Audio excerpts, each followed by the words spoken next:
Olá, amigos e amigas. Eu me chamo Ivonesse Rocha, tenho 68 anos e moro numa pequena cidade do interior de Minas Gerais. Sou mãe, avó e uma mulher que, como tantas outras, já viveu momentos de muita alegria, mas também de muita dor. Eu sempre fui uma pessoa simples, que aprendeu desde cedo o valor do trabalho duro e da fé. Minha vida nunca foi fácil, mas sempre acreditei que, mesmo nas dificuldades, Deus nos dá forças para continuar. Hoje, eu quero compartilhar com vocês uma parte muito difícil da minha história, um testemunho de fé que pode ajudar muitas pessoas que estão passando por momentos complicados dentro de suas casas. Porque, infelizmente, o que eu vivi não é uma coisa rara. Menos muitas famílias enfrentam problemas que doem demais no coração. Eu sei como é sentir o peso da tristeza, da angústia e da incerteza, quando quem a gente ama está perdido em caminhos ruins. É uma dor silenciosa, que muitas vezes a gente guarda só pra gente, porque tem medo, vergonha, ou simplesmente não sabe o que fazer. Em algum momento da vida, todos nós passamos por tempestades. Algumas são grandes, outras pequenas, mas todas elas deixam marcas. E eu vivi uma tempestade muito forte, uma que quase acabou com a minha vida. Teve um dia que nunca saiu da minha cabeça, em que alguém que eu amava muito, alguém que deveria me proteger, colocou uma faca no meu pescoço. E eu pensei que naquele momento eu não ia sair viva daquela casa. Eu senti medo, tristeza e uma solidão que só quem vive sabe. Mas também senti algo muito maior. Uma força que veio do céu. Uma força que me segurou, que me fez orar, que me fez não desistir. Eu não estou aqui para me fazer de forte ou para impressionar ninguém. Estou aqui para mostrar que mesmo quando tudo parece perdido, existe esperança. E essa esperança pode nascer no meio da dor, da luta e da oração.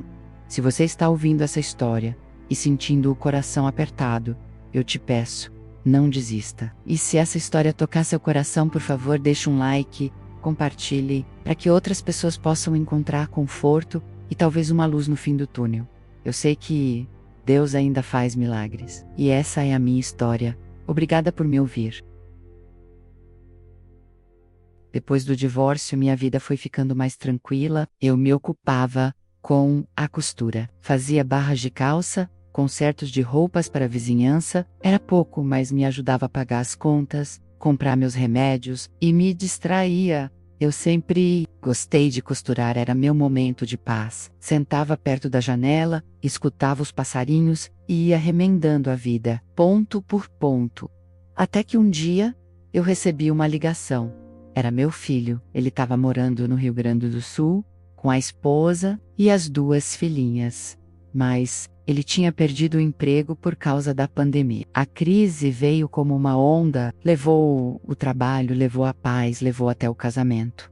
A esposa dele se separou e levou as crianças com ela. Meu filho, sem rumo, sem emprego, sem família, decidiu voltar para nossa cidade. E como toda mãe faria, eu abri a porta. Ele chegou com uma mochila nas costas e um olhar que eu não reconheci, magro, abatido, calado. Eu olhava para ele e via aquele menino que corria descalço pela nossa rua. Mas aquele menino já não estava mais ali. Nos primeiros dias, ele dormia muito, comia pouco. Dizia que estava cansado, que só precisava de um tempo. Eu fiz o que pude, fiz comida que ele gostava, ajeitei o quartinho do fundo, continuei com minha costura, mas já não tinha o mesmo sossego. Com o passar das semanas, ele começou a sair de casa. Disse que estava encontrando uns amigos antigos, mas eu sabia que aqueles amigos não eram boa companhia. Alguns eu já conhecia de longe, gente que andava por caminhos tortos, que vivia de coisa errada.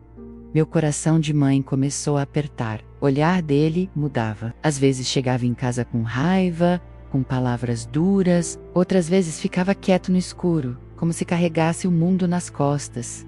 O pouco que eu ganhava com costura, eu guardava numa caixinha, e um dia sumiu. Foi aí que eu percebi que o problema já tinha entrado dentro de casa. A rotina aqui em casa foi mudando, devagar, quase como quem não quer ser percebido.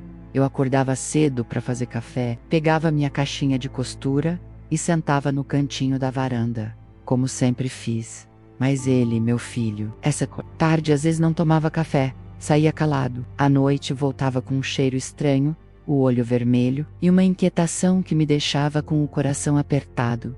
Ele falava alto, ficava impaciente por qualquer coisa. Comecei a notar uns objetos faltando, uma blusa minha que desapareceu. Depois, foi a panela de pressão. E um dia, quando fui buscar o dinheiro da costura que eu tinha separado para pagar a conta de luz, não estava mais lá. Foi naquele momento que eu entendi. Meu filho estava envolvido com coisa errada. Comecei a encontrar resquícios, embalagens escondidas, um isqueiro jogado embaixo do sofá. A gente tenta não acreditar, tenta achar outra explicação, mas mãe sabe, eu senti dentro de mim que meu filho estava usando substâncias, daquelas que destroem por dentro. E ali começou a minha guerra. Eu dobrava o joelho toda noite, no mesmo cantinho do meu quarto.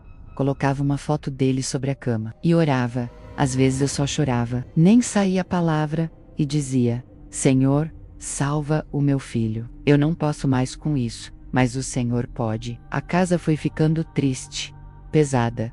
Os vizinhos começaram a comentar. Os outros filhos se afastaram. E ele, cada dia mais distante, mais magro, mais sombrio. Às vezes, ele passava por mim e nem me olhava nos olhos. Tinha dias que eu pensava que ele nem ia voltar. E ao mesmo tempo tinha dias que eu pedia a Deus que ele não voltasse daquele jeito. Era um domingo à tarde, eu estava terminando um vestido de uma vizinha que ia para a igreja, sentada na máquina, com a cabeça pesada, coração cansado. De repente, a porta bateu com força. Ele entrou, o rosto suado, os olhos vermelhos, a respiração forte. Me dá dinheiro, ele gritou. Eu nem tive tempo de perguntar o que estava acontecendo. Ele veio até mim, nervoso, transtornado. Eu disse que não tinha, que o pouco que eu tinha estava contado para a comida da semana. E aí, perdeu o controle. Começou a revirar as gavetas.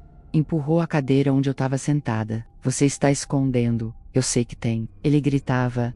Eu tentei segurar o braço dele, tentei falar com calma, mas ele já não ouvia mais. Foi aí que ele foi na cozinha e voltou com uma faca. Eu congelei. Ele veio para cima de mim e com a mão trêmula colocou a faca encostada no meu pescoço. Era meu filho. Meu filho, aquele mesmo menino que eu embalei nos braços, agora me ameaçava dentro da minha própria casa. Eu olhei nos olhos dele e vi que ele não estava ali. Era como se ele tivesse tomado por algo ou alguém. Eu podia gritar, me desesperar, mas naquele instante eu fechei os olhos e comecei a orar, em voz baixa, mas com a alma rasgada. Senhor Jesus, quebra agora essa corrente, liberta ele dessa prisão. E continuei orando, mesmo com a faca encostada. Isso que está nele não é dele. Tira, Senhor, tira agora. Salva ele. Eu não aceito perder meu filho assim. Foi quando ele começou a tremer. A faca caiu da mão dele e ele caiu no chão.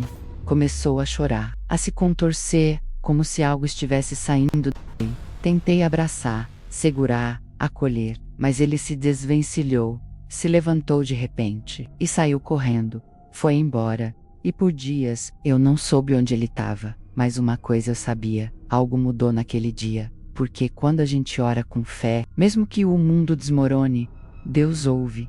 E ali, mesmo sem resposta, eu já sentia que o céu estava se movendo. Depois daquele dia, a casa ficou em silêncio, o chão da sala ainda tinha as marcas da confusão. E no meu coração, um vazio do tamanho do mundo. Meu filho tinha saído correndo, transtornado, com o rosto coberto de lágrimas e vergonha, e eu fiquei ali, abraçada no nada. Mas no fundo da alma, havia paz, uma paz que o mundo não entende, a paz de quem sabe que Deus agiu, mesmo quando os olhos ainda não conseguem ver o milagre completo. Nos dias que seguiram, eu continuei a orar, com mais força, com mais fé.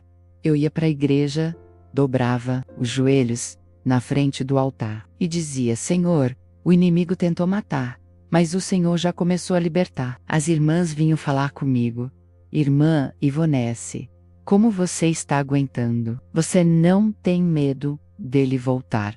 E eu respondia com um sorriso pequeno, mas firme: eu creio naquele que começou a boa obra, e sei que ele vai completar. Teve dia que eu chorava no banheiro, escondida. Teve noite que eu dormia abraçada na Bíblia, com o travesseiro molhado, mas nunca deixei de crer. A cada culto eu sentia que algo estava sendo quebrado no mundo espiritual.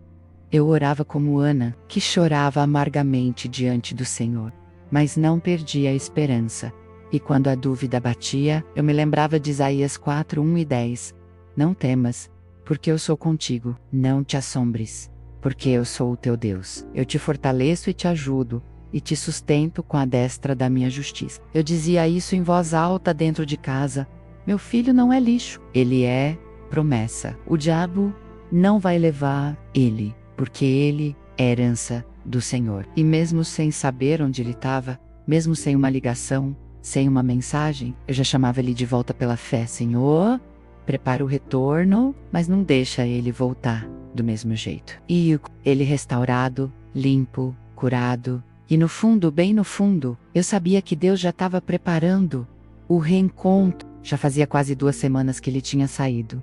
Eu não tinha notícia, ninguém tinha visto. Mas mesmo assim, toda noite eu colocava um prato a mais na mesa, como quem diz: Senhor, eu continuo esperando. A saudade era uma dor que doía, até nos ossos.